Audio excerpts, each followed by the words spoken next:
Oke, kita akan mulai kita punya pelajaran. Dan ini adalah bagian ke-8 ya, daripada seri kuasa yang menciptakan adalah kuasa yang menyelamatkan. The power of God unto salvation. Ini bagian ke-8. Oke, kita lihat di Nahum 1 ayat 3. Di sini dikatakan, Jehovah is slow to anger. Artinya enggak cepat untuk dia marah. Nah, marah itu sebenarnya ialah untuk mengunjungi orang itu dengan upah yang dia inginkan ya, dengan menolak kemurahan Tuhan. Dan sangat besar kuasanya, tetapi tidak akan membebaskan orang yang jahat. Dan dibilang ini, awan-awan seperti debu di bawah kakinya. Oke. Jadi awan itu, awan yang kita lihat di langit, itu seperti debu di kaki Tuhan. Jadi kita bisa lihat betapa berkuasanya Tuhan kalau awan yang di langit itu seperti debu. Nah, sekarang kita akan mulai di hari kedua. Kita sudah belajar 8 pelajaran untuk melihat kuasa Tuhan di hari pertama. Sekarang kita akan melihat hari penciptaan hari kedua, oke? Dan Tuhan berfirman, biarlah ada langit, firmament, langit di antara air. Artinya di bawahnya air, di atasnya air, oke? Jadi langit. Dan biarlah langit itu memisahkan air dari air. Ayat 7, dan Tuhan menciptakan langit dan memisahkan air yang berada di bawah langit dari air yang berada di atas langit. Dan demikianlah jadinya. Jadi yang kita akan lihat ini sekarang, kita akan fokus dengan air yang di atas langit. Oke. Di mana airnya yang berada di atas langit. Ayat 8 dikatakan, dan Tuhan menamakan langit itu heaven. Nah, ini bukan surga tempat tahta Bapa ya, tapi heaven itu kan ada 3 macam. Di mana ada awan, lalu di mana bintang-bintang, dan tahta surga. Ini bicara tentang di mana ada awan. Okay? Dan Tuhan menamakan langit itu heaven, dan petang dan pagi adalah hari kedua. Jadi kita masuk ke hari kedua penciptaan. Okay? Roma 15 ayat 4 dikatakan, apa saja yang ditulis dulu kala, ditulis untuk kita bisa belajar, untuk kita punya benefit dengan kita belajar, agar kita melalui sabar dan penghiburan firman Tuhan, kita bisa memperoleh pengharapan. Jadi apa saja yang ditulis itu adalah apa saja yang ditulis dari Kejadian 1 ayat 1 kita tahu. Sekarang di Kejadian 1 mulai ayat 6 ini ditulis untuk kita punya pengharapan. Jadi kuasa penciptaan Tuhan itu adalah pengharapan manusia. Kita punya pengharapan, kita bisa peroleh dengan apa yang terjadi pada hari kedua penciptaan. Di saat langit diciptakan, langit memisahkan air dari air. Oke, kita lihat di buku Ayub sekarang. Dia merentangkan utara di atas kehampaan. Nah, utara itu di sebelahnya utara bumi kan. Jadi semua yang kita lihat di langit itu, itulah kita punya utara. Dan itulah yang dimaksudkan di utara. Dia merentangkan utara di atas kehampaan, dan dia menggantung bumi di atas nothing.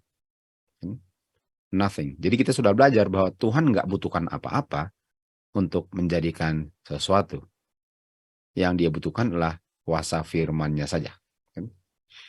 Jadi ini kita fokus di sebelah utara. Kalau kita lihat ke langit, itulah yang kita sedang fokus. ayat 8, ya, Ayub 26 ayat 8, dia mengikat atau membungkus air di dia punya awan. Artinya awan itu membungkus air. Nah, kita sudah bisa lihat airnya yang di atas langit itu di mana?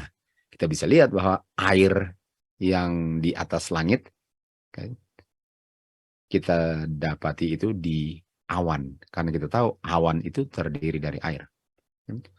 Dan dengan ada air di awan, awannya enggak split open. Artinya awannya itu enggak robek sehingga airnya tumpah. Jadi kuasa Tuhan yang meletakkan air di awan, bayangkan awan itu seperti kapas ya. Apakah kapas bisa memikul air? Sudah tahu jawabannya enggak. Tetapi awan itu yang seperti kapas, dia bisa menampung air dan enggak tumpah airnya. Jadi dengan melihat awan, saya nggak bisa untuk tidak melihat kedahsyatan kuasa Tuhan.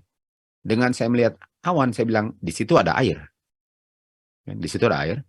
Dan yang menampung air itu awan yang tipis, yang seperti kapas, tapi kuasa Tuhanlah yang membuat air itu bisa tetap berada di awan dan nggak tumpah. Jadi kita tahu bahwa banyak sekali kalau kita tahu kalau hujan kira-kira airnya turun dari mana? Dari awan kan? Jadi kita bisa lihat betapa besar volume airnya yang bisa ditahan atau ditampung oleh awan. Dan akan dicurahkannya pada waktu yang ditetapkan. Artinya Tuhanlah yang menentukan kapan air yang ditampung awan itu untuk dicurahkan. Itu namanya hujan. Atau kalau sekarang di sini kita sedang salju. Dan Tuhanlah yang memerintahkan hujan untuk dicurahkan atau dilepaskan oleh awan itu. Dan kuasa Tuhanlah yang menahan air di dalam awan, dan kuasa Tuhanlah yang dilepaskan untuk awan melepaskan airnya. Di Mazmur 135 ayat 6 dikatakan, apa saja yang Tuhan kehendaki, Dia lakukan. Di surga, di langit, di bumi, di laut, di kedalaman laut. Apa saja yang Tuhan kehendaki, Dia lakukan. Enggak ada di semesta alam ini yang bisa menghalang-halang apa yang Tuhan mau lakukan. Dialah siapa itu yang membuat dia punya awan kan, di atas bumi ini, dan dialah yang membuat kilat, di mana setelah kilat hujan turun. Dan dialah yang membawa angin kan, dari tempat di mana angin itu disimpan. Jadi Tuhan yang sangat berkuasa. Jadi kalau kita melihat ke langit, kita lihat kuasa Tuhan. Kita lihat kuasa Tuhan. Kalau sedang hujan, kalau sedang salju, kita lihat kuasa Tuhan. Karena selama ini airnya disimpan di awan. Dan sekali lagi, siapa yang bisa simpan air di awan? Nggak bisa. Nggak bisa awan menjadi tampungan air yang sangat banyak. Apalagi di zaman Nuh. Bayangkan seluruh bumi ini digenangi oleh air, dan air yang turun dari langit itu bukan main banyaknya. Kita tahu ada air juga yang keluar dari mata air bumi ya. Tapi bukan main banyaknya air yang ditampung di awan itu. Jadi dengan melihat awan, saya bisa melihat kuasa Tuhan yang diungkapkan kuasanya dalam bentuk awan di langit pada hari kedua daripada pekerjaan penciptaan langit dan bumi ini. Di Kejadian 7 ayat 11 kita tahu bahwa seluruh mata air, bumi, dan jendela-jendela di langit dibuka. Nah, kalau jendela di langit dibuka, artinya langit ini atau awan ini menyimpan apa? Menyimpan air. Dan siapa yang perintahkan air itu untuk dicurahkan? Tuhan.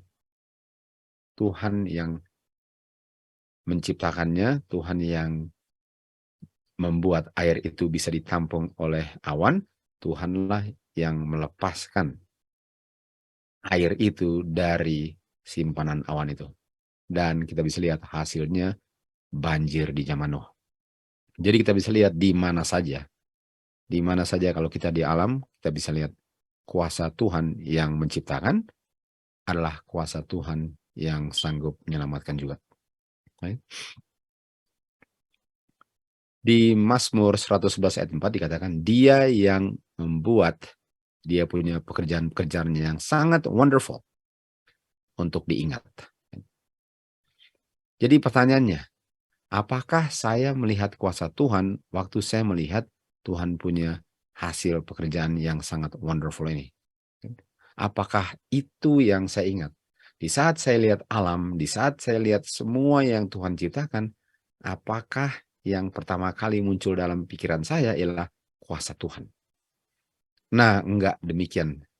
Enggak selalu begini. Enggak semua orang melihat kuasa Tuhan waktu melihat hal-hal yang diciptakan oleh Tuhan, bukan Tuhan yang diingat. Di Roma 1 ayat 25, mereka merubah kebenaran Tuhan menjadi bohong, sehingga sekarang mereka menyembah nature. Mereka menyembah alam yang diciptakan lebih daripada pencipta alam. Jadi seharusnya waktu saya lihat ini pohon, saya lihat salju, saya lihat bintang, bulan, matahari, saya lihat awan, harusnya saya lihat kuasa Tuhan. Dan banyak orang dengan melihat itu, mereka lihat kuasa alam seakan-akan nggak ada hubungannya dengan Tuhan punya kuasa. Alam itu mengungkapkan kuasa Tuhan. Alam itu bukan kuasa. Alam itu mengungkapkan kuasa Tuhan. Alam itu menunjukkan kuasa yang menciptakannya. Kita baca di Manuscript Releases Volume 3 ini, alam bukan God, alam nggak pernah adalah God. God itu saya bisa lihat di nature. Suara alam memberikan kesaksian daripada God, tetapi alam itu bukan God. Alam itu memberi kesaksian akan kuasanya God. Kan? Sebagai pencipta daripada alam itu. Artinya kalau saya lihat alam, saya lihat burung, saya lihat bulan, pohon, salju, saya lihat hujan, saya lihat awan, matahari, bintang, harusnya saya lihat kuasa Bapa. Dan kalau saya lihat kuasa Bapa, kuasa itulah yang sanggup menyelamatkan saya, sehingga saya nggak pernah bisa bilang bahwa saya nggak bisa berhenti berdosa kalau bukti saksinya di sekitar saya 360 derajat 24 jam per hari, 7 hari per minggu. Apakah kita mau consider hal ini? Apakah kita mau merenungkan dan memikirkan hal ini? Okay. Dalam hikmat manusia, dunia tidak mengenal God. Dunia tidak mengenal God. Orang-orang yang dibilang orang-orang berhikmat di dunia ini, pengetahuan mereka tentang God itu tidak sempurna dalam pekerjaan penciptanya. Dan di dalam kebodohan mereka, mereka menyanjung atau meninggikan alam dan hukum alam lebih daripada Tuhannya alam. Alam itu adalah buku terbuka yang mengungkapkan Bapa. Okay. Semua yang tertarik untuk melihat alam bisa melihat di dalam alam God yang menciptakan alam. Jadi apakah ada alasan bagi saya untuk bilang bahwa saya nggak pernah bisa mengerti bahwa ada God kalau semuanya yang saya lihat diciptakan oleh God? Karena kalau saya bilang, apakah ada yang bisa ciptakan pohon itu? Nggak ada manusia yang bisa bilang itu. Kalau dia bilang pun kita tahu dia bohong. Apakah ada yang ciptakan bulan itu? Apakah ada yang ciptakan salju itu? Apakah ada yang ciptakan awan itu? Nggak ada dari manusia di bumi ini yang bisa bilang, saya yang ciptakan itu. Atau saya bisa ciptakan itu. Nah, kalau nggak ada yang bisa ciptakan itu, karena itu sangat dahsyat kan. Dan saking dahsyatnya dan manusia nggak bisa menciptakannya, udah pasti manusia nggak menciptakannya. Kalau itu dibilang sangat dahsyat, dia nggak bilang, oh, itu gampang. Artinya yang menciptakan harus lebih dahsyat dari yang dahsyat yang dia ciptakan. Artinya ada yang lebih dahsyat yang menciptakan hal-hal yang dahsyat. Dan itu adalah pencipta, God. Okay? Kalau orang pun nggak percaya God, dia harus paling kurang dia bilang, walaupun saya nggak percaya God, tapi itu nggak bisa diciptakan oleh manusia. Harus ada yang lebih dahsyat daripada itu yang menciptakannya, walaupun dia nggak mau mengaku itu God. Paling kurang dia bilang ada kuasa yang lebih berkuasa daripada semua yang saya lihat itu. Karena satu manusia pun nggak pernah bisa menciptakannya. Okay? Tetapi mereka yang tidak memiliki pengetahuan tentang God, di dalam mereka punya pengertian itu, kan, di mana God itu diungkapkan di dalam anaknya. Artinya kalau saya tolak anaknya, saya tolak God, karena God punya pengetahuan itu hanya bisa diketahui melalui anak. Saya punya pengertian tentang God itu nggak pernah sempurna. Sehingga karena saya punya pengertian tentang God nggak sempurna, kuasa yang terdahsyat yang saya bisa kenal ialah alam. Dan karena saya nggak kenal God, saya nggak pernah bisa lihat God lebih daripada alam. Dan karena alam itu sangat dahsyat, alamlah yang saya sembah. Tetapi kalau saya bisa kenal God, saya nggak akan sembah alam, nature, karena saya tahu ada kuasa yang lebih yang menciptakan nature yang patut disembah. Jadi pengetahuan ini, orang-orang yang tidak mengerti God dengan melihat nature, akhirnya mereka menyembah berhala, idolaters. Mereka mengaku mereka adalah bijaksana dan mereka menjadi bodoh. Mereka yang berpikir bahwa mereka bisa memperoleh pengetahuan tentang God selain dari representatifnya, wakilnya, yang adalah Tuhan Yesus, kan, mereka akan menjadi bodoh di mana mereka pikir mereka bijaksana. Sekali lagi, karena hanya Tuhan Yesuslah yang bisa dengan sempurna mengungkapkan Bapanya di surga. Nature, semantap apapun nature nggak bisa sesempurna anaknya Bapa mengungkapkan Bapa di surga. Apalagi alam di dunia ini yang sudah tidak sempurna. Kan? Sudah nggak sempurna lagi. Dalam kesempurnaannya, nggak bisa nature ungkapkan God dengan sempurna, apalagi dalam kondisi yang tidak sempurna. Tapi bukan berarti bahwa karena alam nggak bisa dengan sempurna mengungkapkan God, artinya alam nggak bisa mengungkapkan God sama sekali. Tapi yang dengan sempurna bisa mengungkapkan Bapanya adalah anaknya. Karena Tuhan Yesus adalah the express image daripada Bapa. Benar? Jadi kita bisa lihat bahwa dengan melihat nature, kita bisa beriman, kita bisa melihat kuasa Bapa. Karena yang saya perlu lihat adalah kuasa Bapa, dan kuasa Bapa itulah yang membuat orang berani untuk melakukan firman Tuhan karena kuasanya. Jaminan kuasanya lah yang membuat dia mau melakukan firman Tuhan, walaupun dalam pandangan manusia nggak masuk akal sama sekali. Sama dengan Petrus. Kalau Petrus nggak bisa melihat kuasa God di dalam firman Tuhan Yesus waktu dia bilang datang, dia nggak akan jalan di atas air karena dia tahu dia akan tenggelam. Artinya iman itu diperoleh setelah saya mengerti bahwa kuasa daripada firman yang saya dengar itu yang menyanggupkan saya untuk melakukan perintahnya. Baru saya akan melakukannya, di mana orang yang tidak beriman bukan main, dia nggak akan lakukannya. Dia nggak akan jalan di atas air, lalu harap untuk nggak tenggelam kalau dia nggak bisa melihat kuasa Tuhan. Okay. Jadi kita bisa lihat bahwa nature ini tidak bisa dengan sempurna mengungkapkan God. Nature nggak bisa mengungkapkan nature dan karakter God dalam kesempurnaan moralnya. Tentu saja nggak bisa. Karena itu harus dihidupkan dalam kehidupan sehari-hari. Dan Tuhan Yesuslah yang mengungkapkannya.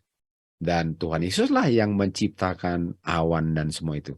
Tuhan Yesuslah yang memisahkan air dari air dan dipisahkan oleh langit di mana ada awannya di situ kan. Jadi dengan saya melihat apa yang diciptakan Tuhan, itulah buktinya daripada kuasa Tuhan yang memberikan pengharapan bagi saya bahwa saya bisa berhenti berdosa kalau saja saya pilih untuk percaya kuasa itu yang saya nggak bisa lihat. Inilah hari kedua di mana diungkapkan kuasa Tuhan di langit, khususnya di awan. Di Mazmur 96 ayat 5 dikatakan semua berhala-berhala bangsa-bangsa adalah idols. Idols adalah ukiran-ukiran manusia ya. Tetapi Jehovah, God lah yang menciptakan langit-langit. Okay? Jadi God ini dibandingkan dengan Jehovah God, di mana God, the other gods ini, mereka diukir tangan manusia. Sedangkan manusia dibentuk oleh tangan Tuhan.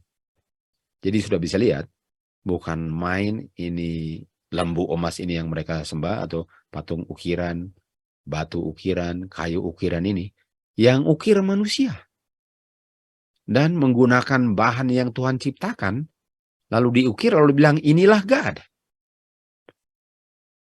Bisa nggak kamu punya ukiran itu membuat hujan turun sama dengan di zaman Elia? Nggak bisa.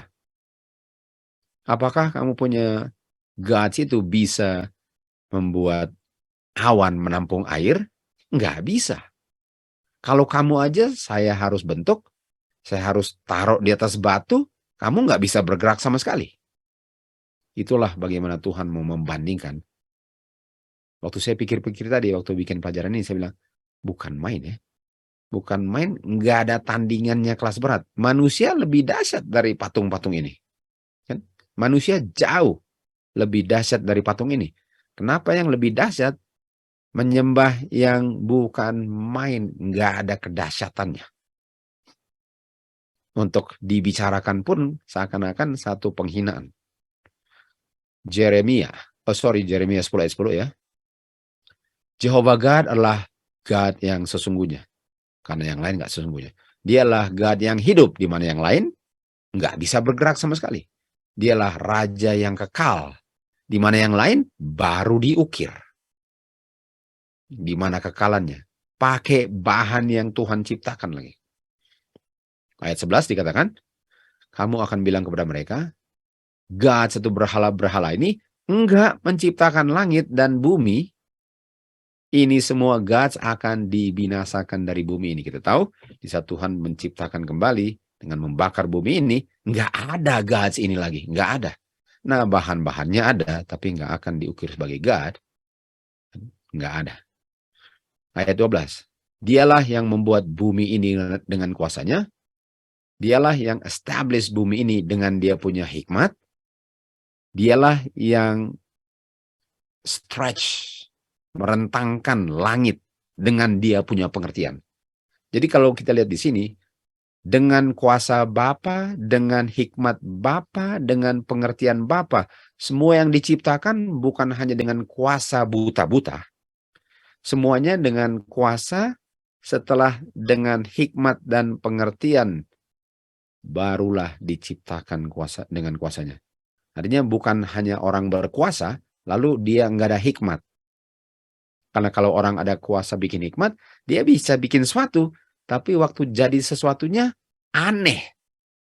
Nggak masuk akal, karena nggak dipikirkan dengan baik.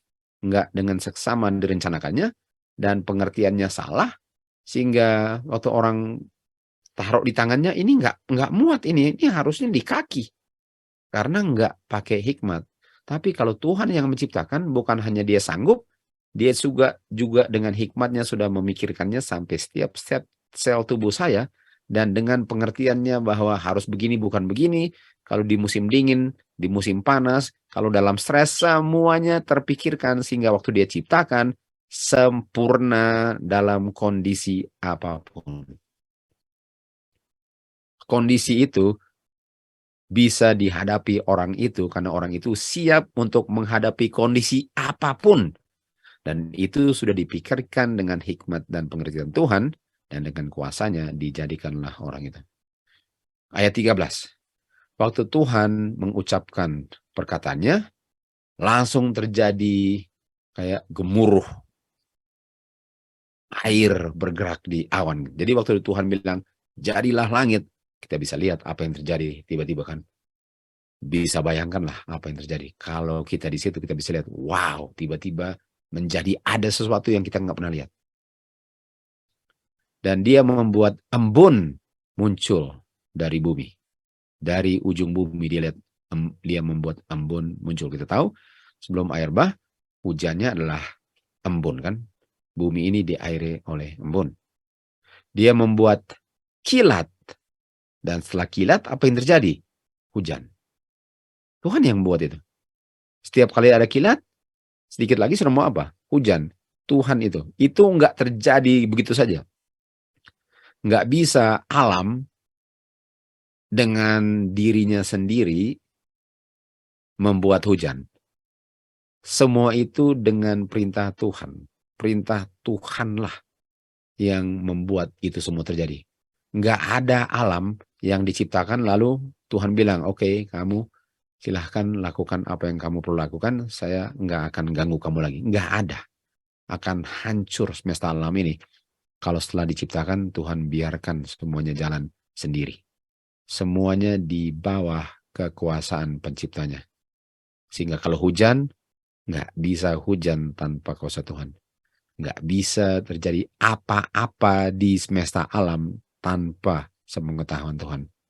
Nggak ada rambut yang rontok tanpa sepengetahuan Tuhan. Nggak ada burung yang jatuh dari udara tanpa sepengetahuan Tuhan. God is so in control. Mazmur 33:6, melalui firman Tuhanlah langit diciptakan, dan melalui nafas mulutnya semua isi daripada langit dan bumi dan air diciptakan. Karena dia berfirman, langsunglah jadi sesuai dengan apa yang dia firmankan. Dia perintahkan, langsunglah jadi sesuai persis dengan apa yang diperintahkan. Kuasanya adalah firman-Nya. Tapi bukan cuma kuasa saja. Dia punya hikmat dan pengertian. Semua itu adalah Tuhan punya. Jadi kalau kita mempelajari alam, kita bisa melihat hikmat-Nya Tuhan. Kalau kita mempelajari alam, kita bisa mengerti. Karena semua itu diciptakan berdasarkan hikmat dan pengertian, sehingga alam adalah buku terbuka untuk kita bisa mengerti kuasa Bapa. Alam itu, langit itu, mengungkapkan kuasa Bapa, kasih Bapa, panjang sabar Bapa, semua yang kita perlu tahu dari Bapa, walaupun nggak sesempurna anaknya, kita bisa peroleh dengan melihat semua yang diciptakan. Di Ayub 28 ayat 20 dikatakan, dari mana datangnya hikmat? Dari mana datangnya hikmat? Ingat, hikmat itu Tuhan punya, pengertian itu Tuhan punya kan? Jadi tanya, dari mana datangnya hikmat? Di mana tempat pengertian? Jadi yang ditanyakan, dari mana datangnya hikmat dan di mana simpan pengertian itu? Itu semua tersembunyi dari mata orang yang hidup. Semua itu tersembunyi dari mata orang yang hidup. Kebinasaan dan maut pun bilang, oh, kita pernah dengar di telinga kita tentang kuasa itu. Oke, tentu saja maut nggak bisa bilang itu, tapi maut pun seakan-akan bisa bilang bahwa oh, kita kayaknya pernah dengar itu wisdom dengan understanding ya. Tapi pernah mengertilah itu. 28-23, Tuhan mengerti caranya. Dia mengetahui tempatnya. Jadi Tuhan tahu di mana itu hikmat, dan di mana itu pengertian. Tuhan tahu. Karena waktu dia melihat ke ujung bumi, okay, dan waktu dilihat di bawah langit, okay. Nah, kalau bilang kita Tuhan tahu di mana hikmat dan pengertian, tiba-tiba dibilang di ujung bumi, kita lihat di bawah langit. Tunggu, kalau kita lihat langit apa? Lihat awan. Dan waktu di bawah langit kita lihat apa? Dialah yang membuat berat daripada angin itu. Dan angin itu berat karena dibebani air. Jadi waktu dibilang, apakah kamu tahu dari mana hikmat dan pengertian? Jawabannya, coba lihat di awan. Coba lihat di awan. Awan itu berat loh. Dan yang membuat awan itu berat adalah air. Air yang sangat berat. Bayangkan air berat sekali kan. Tapi dipikul awan yang bukan main. Boleh dikatakan ringannya bukan main. Awan ringan. Bukan main ringannya. Kapal terbang bisa tembus awan. Kayak kapas. Tapi dia memikul air yang bukan main beratnya. Apakah itu hikmat namanya? Jadi waktu saya lihat yang Tuhan ciptakan di awan itu, saya bilang, wow, hikmat itu. Itu perlu pengertian untuk bikin itu kan. Jadi waktu dibilang dari mana datang hikmat, dari mana tempat pengertian, lihat yang dia ciptakan, lihat awan. Waktu saya lihat awan, pasti yang bikin ini penuh dengan hikmat dan pengertian. Bukan main. Bukan main. Yang menciptakannya hebat sekali. Lihat burung terbang aja hebat sekali. Siapa yang bisa bikin kapal terbang seperti hummingbird? Bisa mundur.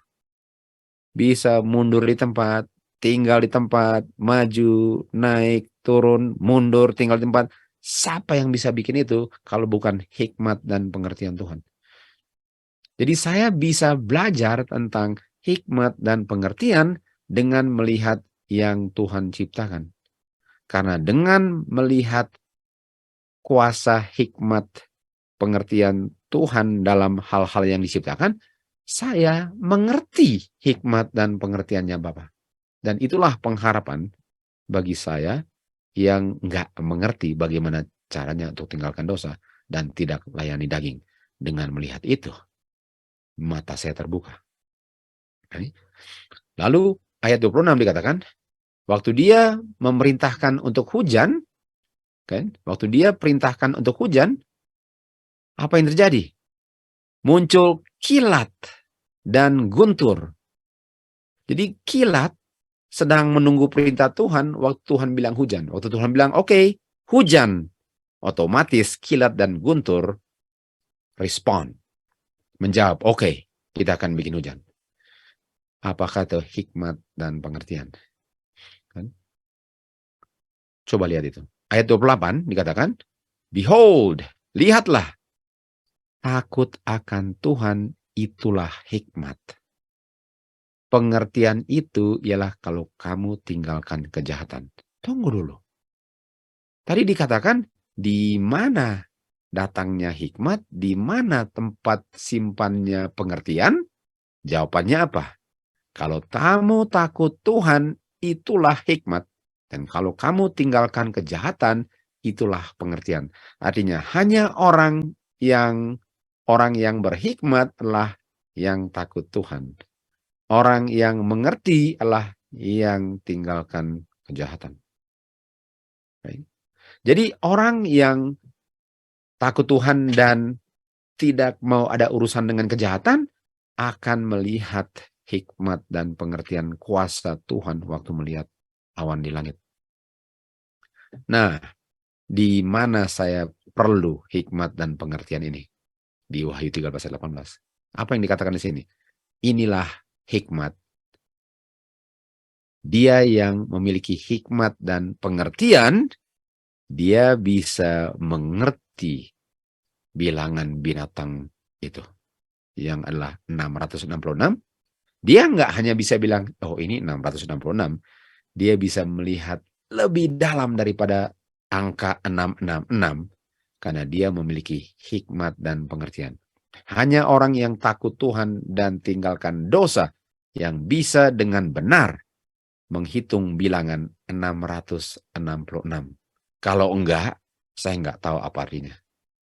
Saya enggak tahu artinya yang dimaksudkan Tuhan, selain saya hanya bisa hafal 3 angka itu. Nah, mari kita lihat ya. Orang-orang yang memiliki hikmat dan pengertian adalah orang-orang yang melihat kuasa Tuhan di langit, melihat air ditampung oleh awan. Di Ulangan 4 ayat 5 dikatakan, saya telah mengajarkan kepada kamu statutes dengan judgment. Sebagaimana Jehovah telah perintahkan saya untuk sampaikan kepada kamu, agar kamu melakukannya di tanah di mana kamu akan berdiam. Dan berdiam itu kita tahu adalah tanah perjanjian yang dijanjikan bagi orang yang setia, yaitu kehidupan kekal di bumi ini. Setelah bumi ini diperbaharui kan. Jadi orang yang akan hidup selama-lamanya di bumi ini, nggak pernah ada kesudahannya, adalah orang-orang yang memelihara statutes dengan judgment. Lalu ayat 6 dikatakan, peliharalah dan lakukanlah statutes dengan judgment. Karena kamu kalau melakukan statutes dan judgment, inilah kamu punya hikmat dan inilah kamu punya pengertian di pandangan bangsa-bangsa. Artinya orang-orang yang memiliki hikmat dengan understanding adalah orang-orang yang memelihara statutes dengan judgment. Lalu dikatakan, yang mana akan mendengar semua statutes ini dan mereka tentu saja akan bilang, wow, satu bangsa yang sangat hebat ini, yang sangat bijaksana, hikmat, dan penuh pengertian. Jadi bagaimana saya bisa menjadi bangsa yang hebat kalau saya nggak pelihara statutes dengan judgment? Dan orang yang tidak pelihara statutes dan judgment, dia nggak akan mengerti waktu lihat awan. Dia bisa tahu itu awan, tapi dia nggak bisa lihat kuasa Tuhan di situ. Dia nggak bisa lihat, wow, hebat sekali itu awan, sangat tipis dan sangat ringan, tapi yang ditampung sangat berat. Wow, kuasa Tuhan itu. Dan kuasa Tuhan itulah yang membuat saya bisa mengerti statutes dan judgments. Sehingga saya memiliki hikmat dan pengertian. Ayat 7. Bangsa apa yang sangat hebat ini, di mana Tuhan itu dekat dengan mereka. Tuhan itu dekat. Ayat 8. Bangsa apa yang sangat hebat ini, yang memiliki status dengan judgment yang sangat benar sebagaimana semua hukumnya. Artinya umat Tuhan yang memelihara hukum adalah orang-orang yang mengerti dan berhikmat dan akan beriman karena mereka bisa melihat kuasa Tuhan dari benda-benda yang Dia ciptakan. Itu namanya beriman. Kristus memberikan kepada Musa prinsip-prinsip keagamaan yang diberikannya untuk bisa menuntun umat Tuhan untuk hidup setiap hari tanpa melanggar hukum Tuhan. Dan prinsip keagamaan yang Kristus berikan kepada Musa namanya statutes. Dan statutes ini diberikan agar umat Tuhan tidak melanggar 10 hukum. Jadi kalau sesuatu diberikan supaya saya jangan melanggar 10 hukum, kira-kira itu bisa nggak ada saatnya dipakukan ke kayu salib? Kutipan berikut dibilang, statutes ini bukanlah bayang-bayang yang dipakukan ke kayu salib waktu Tuhan Yesus mati di kayu salib. Dan statutes ini berlaku untuk selama-lamanya. Bukankah hukum Tuhan yang berlaku selama-lamanya? Bukankah hukum Tuhan itu nggak pernah berakhir? Statutes dan judgment ini adalah hukum Tuhan yang berlaku selama-lamanya. Dan ini statutes ini yang membuat umat Tuhan wise dengan understanding. Statutes ini dengan jelas menjelaskan 10 hukum. Artinya orang yang melanggar 10 hukum, bisa saja dia langgar karena dia nggak tahu dia sedang melanggar, karena dia nggak mengerti statutes yang menjelaskan dan mendefinisikan 10 hukum. Waktu umat Tuhan keluar dari Mesir, pikiran banyak umat Tuhan ini sudah dibutakan dan sudah didebase, sudah dirusaklah pengertian mereka oleh perbudakan dan kekafiran di Mesir itu. Sehingga mereka nggak siap untuk bisa menghargai sepenuhnya prinsip-prinsip 10 hukum yang panjang, lebar, luas, dan dalamnya. Jadi 10 hukum walaupun 10, tapi prinsipnya bukan main luasnya. Dan mereka nggak bisa mengerti lagi, sehingga mereka tetap melanggar 10 hukum, di mana mereka pikir mereka nggak melanggar 10 hukum. Agar tuntutan daripada 10 hukum bisa lebih jelas dan lebih penuh dimengerti dan diterapkan, harus diberikan prinsip-prinsip tambahan untuk mengilustrasikan dan mengaplikasikan prinsip-prinsip daripada 10 hukum. Jadi, agar umat Tuhan yang keluar dari Mesir ini bisa menurut 10 hukum, mereka harus mengerti dulu 10 hukumnya. Dan yang membuat mereka bisa mengerti 10 hukum, di sini katakan, these laws, hukum inilah judgment. Atau kalau kita lihat di atas, statutes dengan judgment. Jadi apakah statutes dengan judgment itu sangat penting? Penting.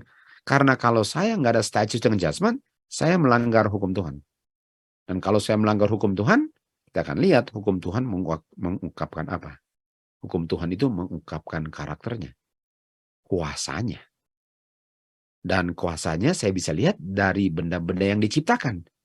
Sehingga kalau saya melanggar hukum Tuhan, saya nggak bisa melihat statute dan judgment. Saya bilang bahwa itu sudah dipakukan ke kayu salib. Saya nggak pernah bisa melihat kuasa Tuhan yang akan impress pikiran saya untuk bisa berpengharapan untuk tinggalkan dosa secara permanen. Jadi ini statute dengan judgment adalah hukum Musa yang mana sebenarnya hukum Tuhan yang diberikan kepada umat Tuhan melalui Musa. Jadi ini bukan Musa punya hukum, ini hukum yang diminta Tuhan untuk Musa tulis, tapi ini yang ditulis adalah firman Tuhan. Beda dengan 10 hukum, hukum Musa ini diberikan kepada Musa untuk dikomunikasikan kepada umat Tuhan. Nah, dari hukum Musa ini ada satu hukum dari 10 hukum yang dijelaskan. Sekali lagi umat Tuhan diingatkan betapa pentingnya untuk menjaga kekudusan hari Sabat. Dan apa yang diberikan kepada umat Tuhan melalui statutes dengan judgment yang membuat mereka lebih mengerti agar tidak melanggar 10 hukum. Feast tahunan.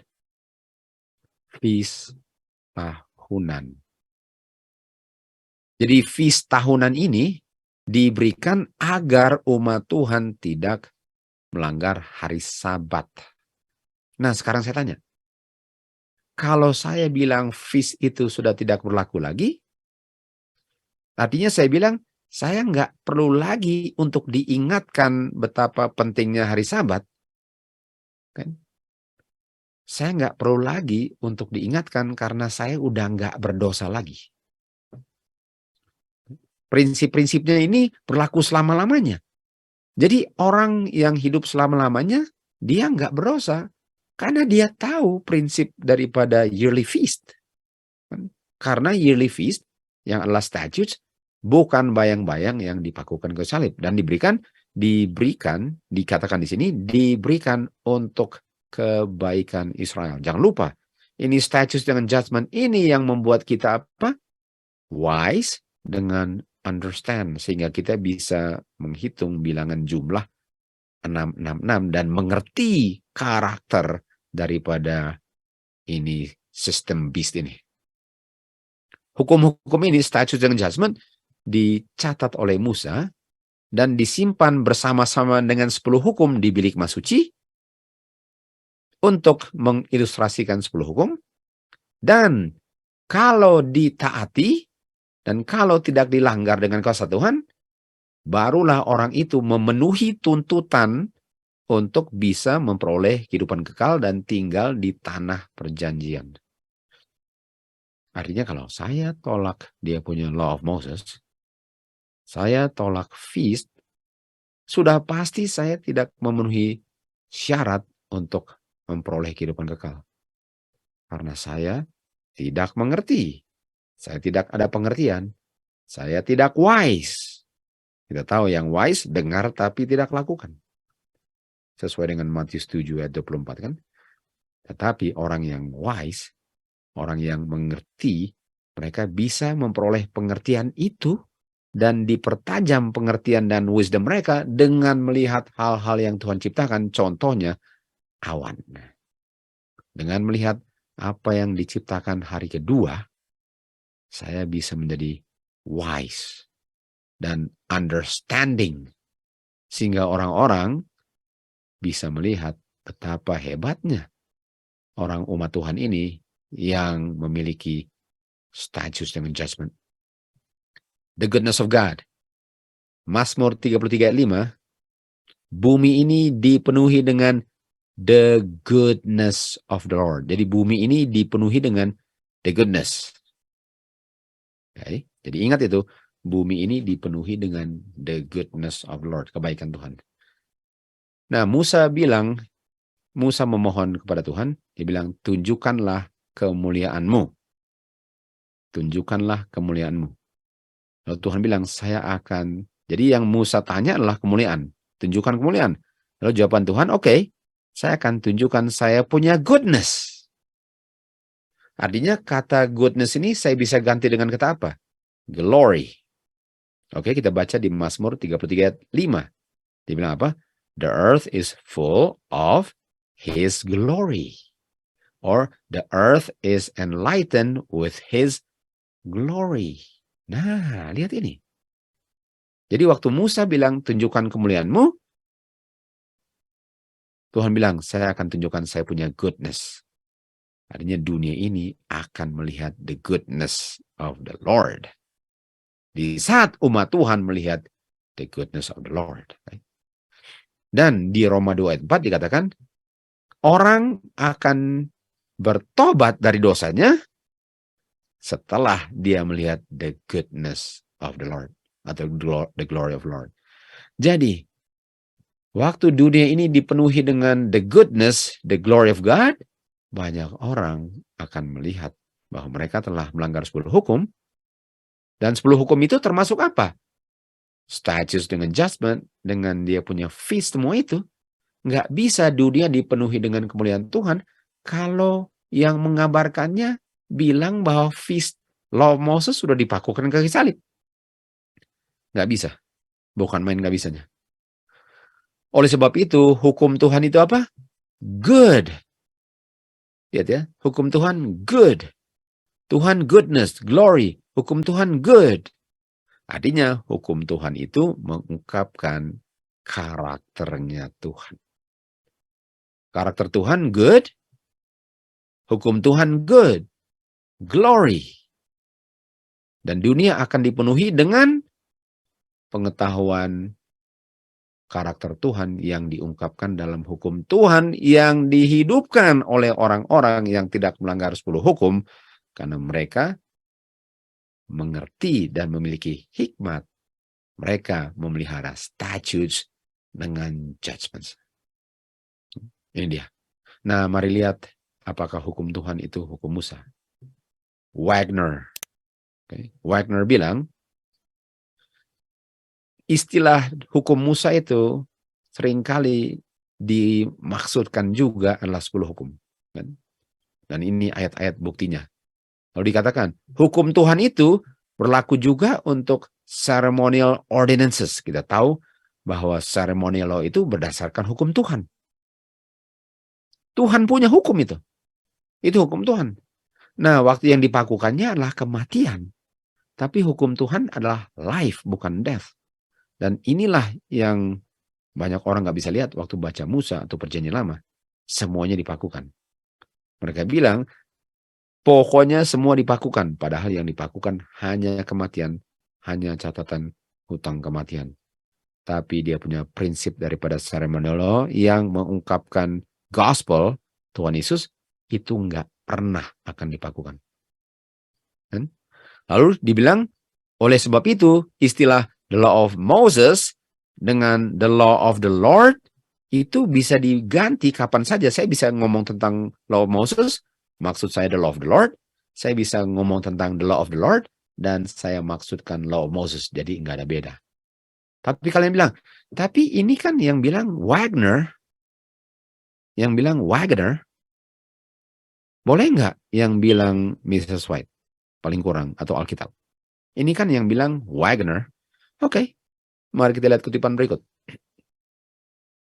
Di Selected Messages, karena di Minneapolis tahun 1888 waktu mereka adakan General Conference Meeting di sana, kita tahu, pada umumnya orang menolak pekabaran Wagner dengan Jones.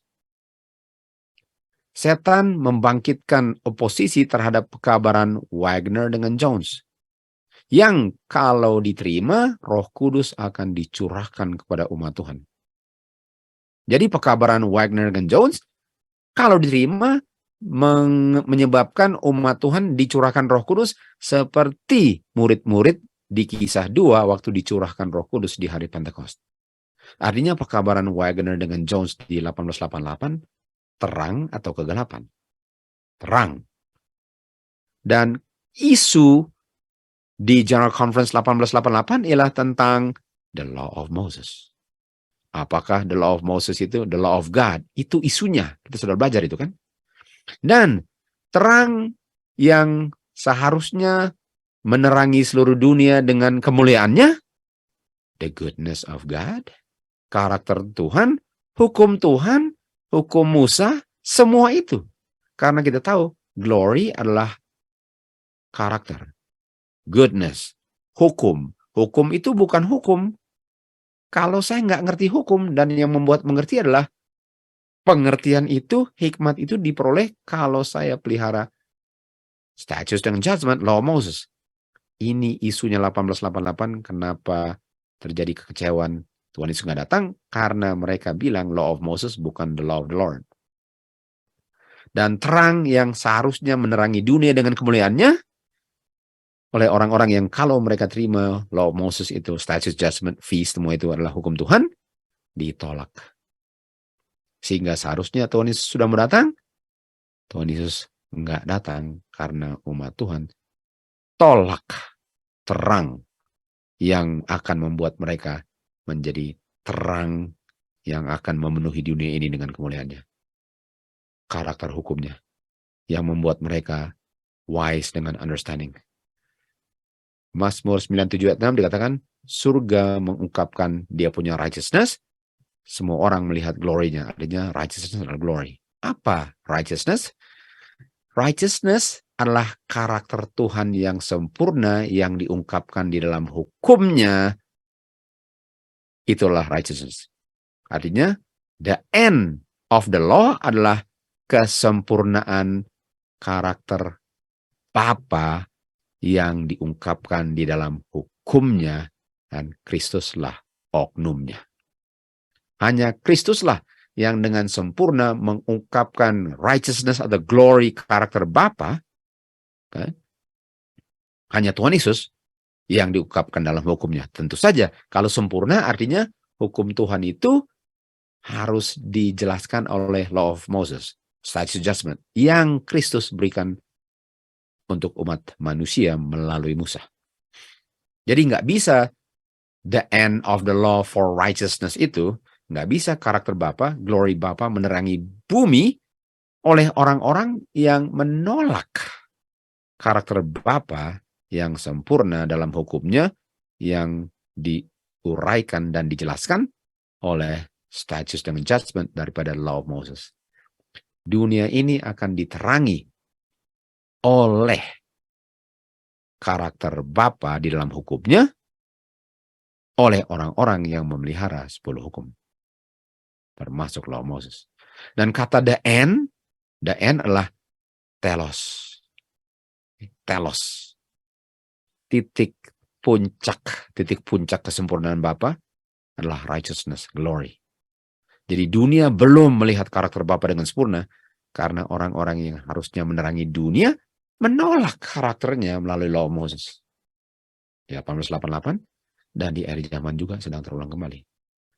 Tuhan Yesus bilang di Matius 5:17, jangan kamu pikirkan dalam pikiran kamu bahwa saya datang untuk membinasakan hukum atau prophets. Prophets adalah testimony of Jesus. Spirit of prophecy kan? Jangan pikir bahwa saya akan binasakan hukum dan kesaksian Yesus Kristus. Kesaksian apa? Prophets, termasuk siapa? Musa. Saya datang bukan untuk meniadakan sempurnaannya, bukan untuk membinasakannya. Jadi, kalau Tuhan Yesus datang untuk membinasakannya, inilah yang orang-orang bilang waktu di kayu salib, dia pakukan law of Moses. Mereka nggak tahu waktu mereka pakukan law of Moses, statutes, judgment, dan dia punya feast, mereka telah pakukan 10 hukum. Jangan kamu pikir saya mau tiadakan 10 hukum, saya malahan mau mengungkapkan kesempurnaan 10 hukum. Fulfill. Dan kata lain fulfill apa? Ini dia. And. The end. The end adalah saya mau fulfill. Tuhan Yesus fulfill 10 hukum. Dan Tuhan Yesus bisa fulfill 10 hukum karena dia hidup sesuai dengan hukum Tuhan. Sampai dia punya status dengan judgment pun, satu pun Tuhan Yesus tidak melanggar. Dan kata lain fulfill apa? Fully. Fully. Penuh. Enggak partially. Fully. Dengan penuh dia ungkapkan setiap titik kebenaran daripada karakter Bapa yang diungkapkan hukum. Tuhan Yesus dengan sempurna memenuhinya. Nah, mari kita lihat di sini ya, di Patriarchs and Prophets. Pikiran orang-orang ini yang keluar dari Mesir kita baca tadi, sudah dibutakan oleh perbudakan dan kekafiran, sehingga mereka nggak siap untuk menerima 10 hukum, karena mereka nggak ngerti prinsipnya lagi. Agar mereka bisa more fully, agar mereka bisa lebih full mengerti 10 hukum, diberikan statutes dengan judgment. Tunggu.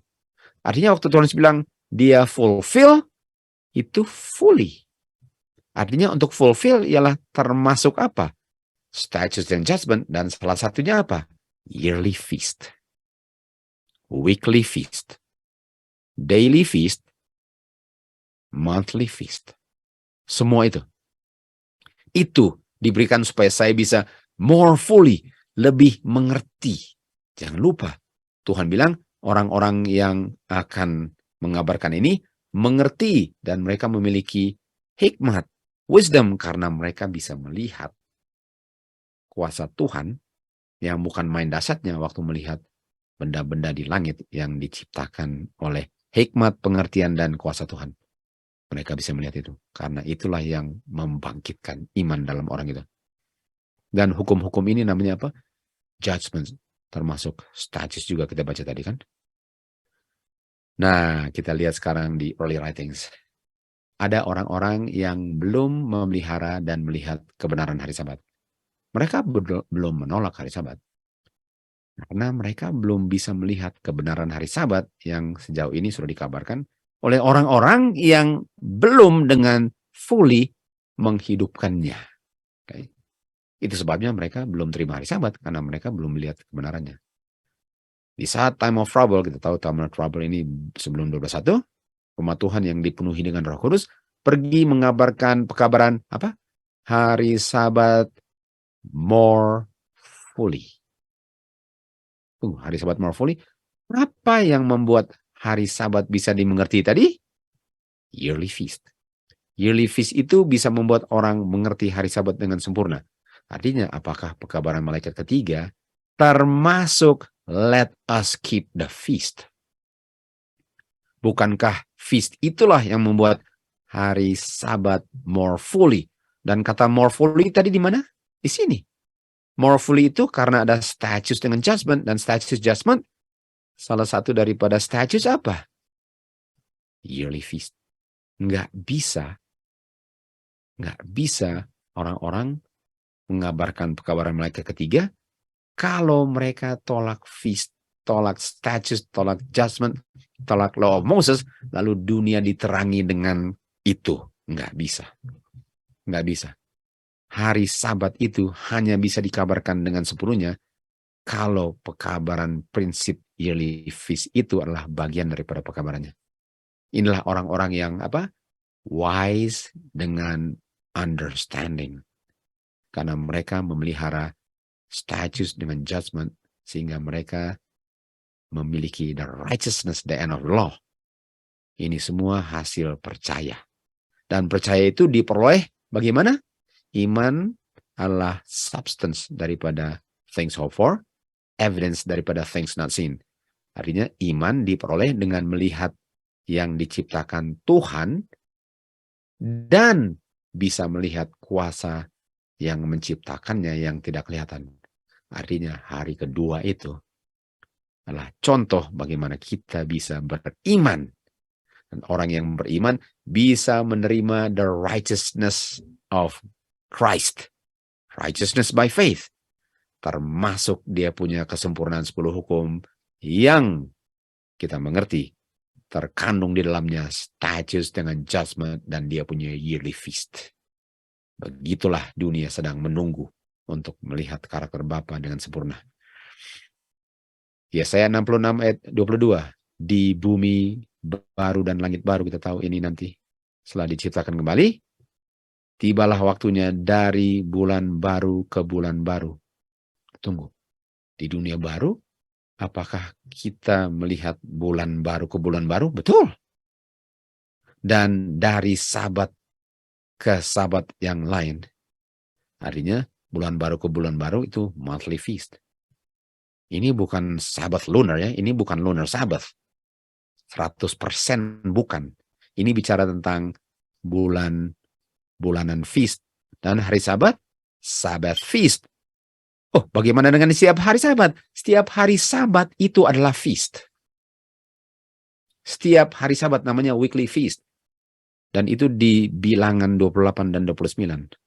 Hari Sabat adalah feast, setiap bulan adalah feast, setiap hari adalah feast, dan feast tahunan. Di Imamat 23. Itu semua feast. Dari bulan ke bulan, dari Sabat ke Sabat, semua akan datang ke tahta Bapa dan sembah Bapa. Dan sembah Bapa. Makanya di Kolose 2:16, dibilang apa? Meat and drink kapan? Holiday, Sabbath, kan? Itu hari Sabatnya hari Sabat. Hari Sabat adalah feast. Dan bagaimana saya bisa pelihara hari Sabat sebagai feast di surga kalau di dunia ini saya melanggarnya dengan menolak feast yang menjelaskan hari Sabat, sementara hari Sabat itu adalah feast. Untuk saya tolak feast, saya harus tolak hari Sabat karena hari Sabat adalah feast. Mazmur 111 ayat 4. Tuhan telah membuat karya yang wonderfulnya untuk diingat.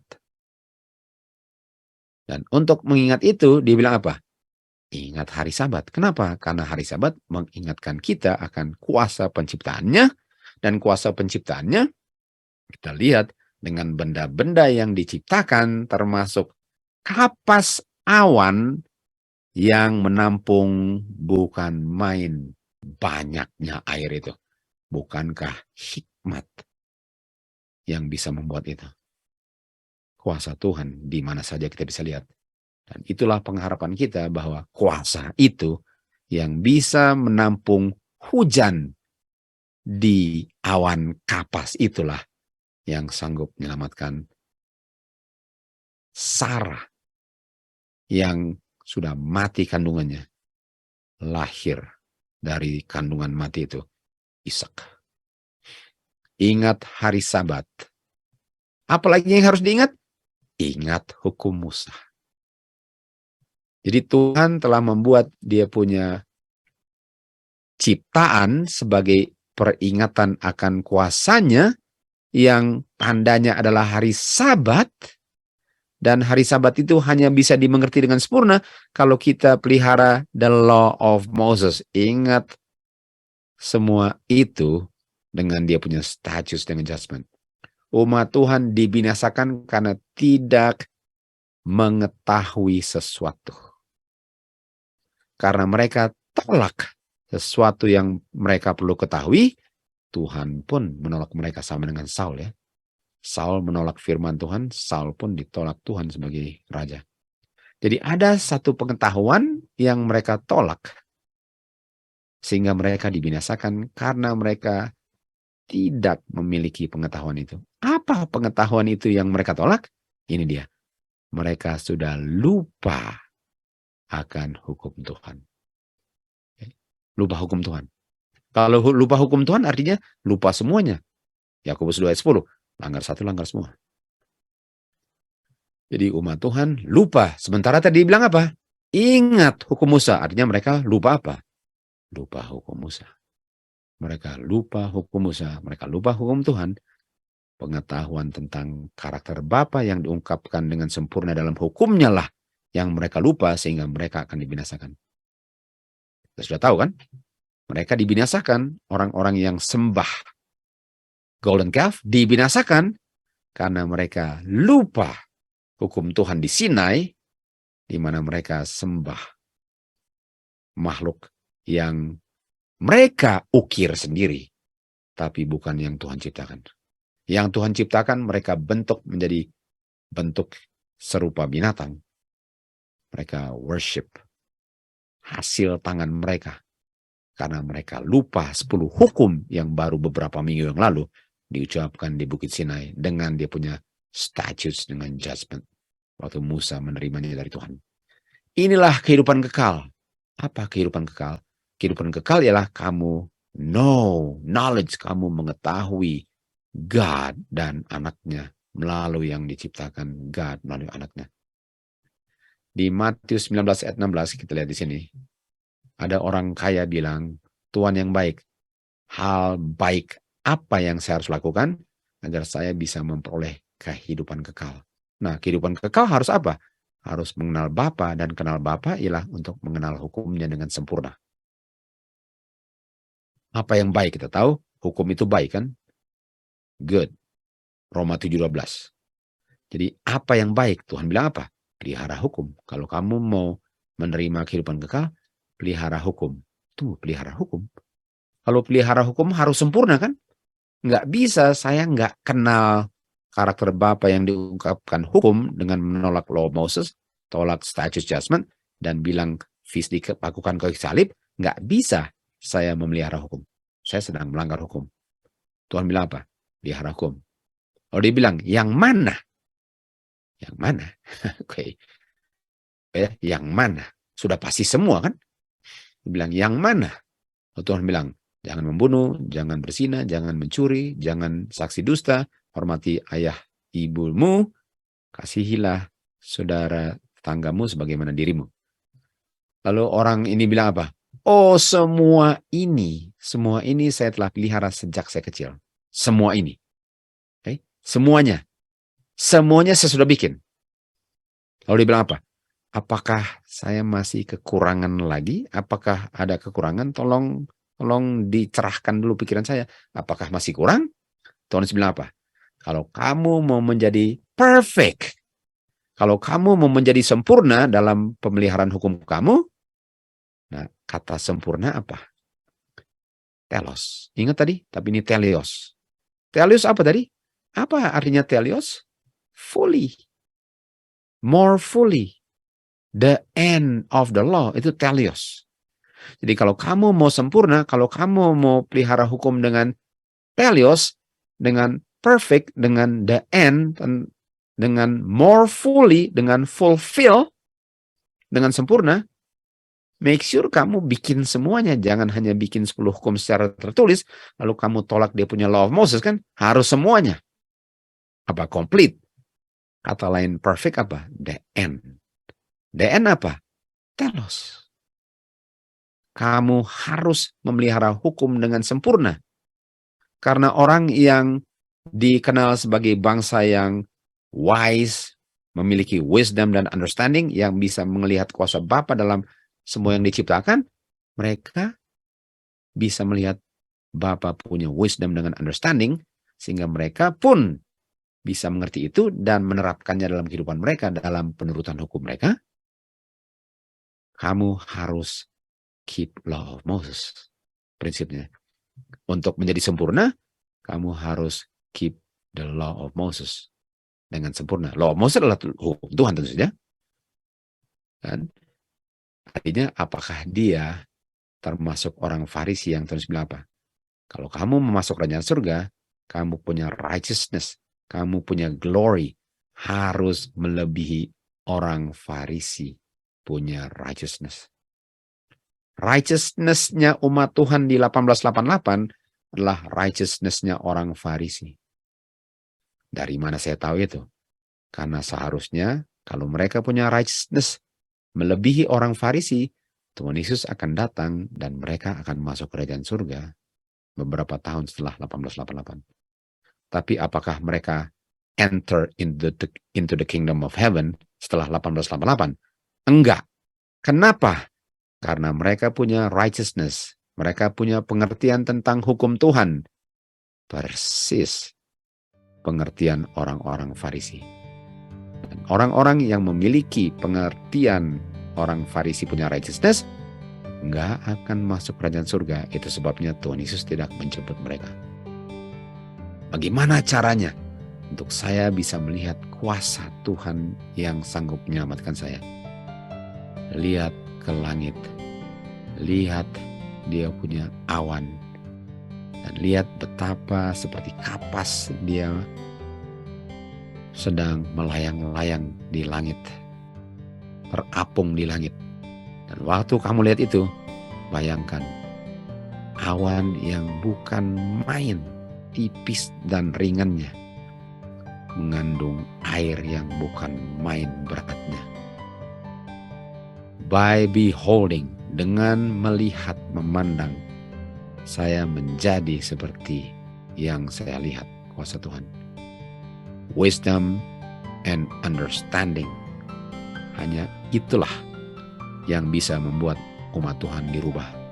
Kalau melihat benda-benda yang diciptakan dan terungkaplah kuasanya. Dan itulah yang menimbulkan iman. Dan the righteousness of Christ hanya bisa diterima by faith. Faith ialah untuk melihat kuasa yang tidak kelihatan dengan melihat benda-benda yang diciptakan. Awan di hari kedua Tuhan ciptakan untuk menghasilkan iman, righteousness by faith. Semoga kita semua benar-benar mengerti dan menerapkannya, karena this is your salvation.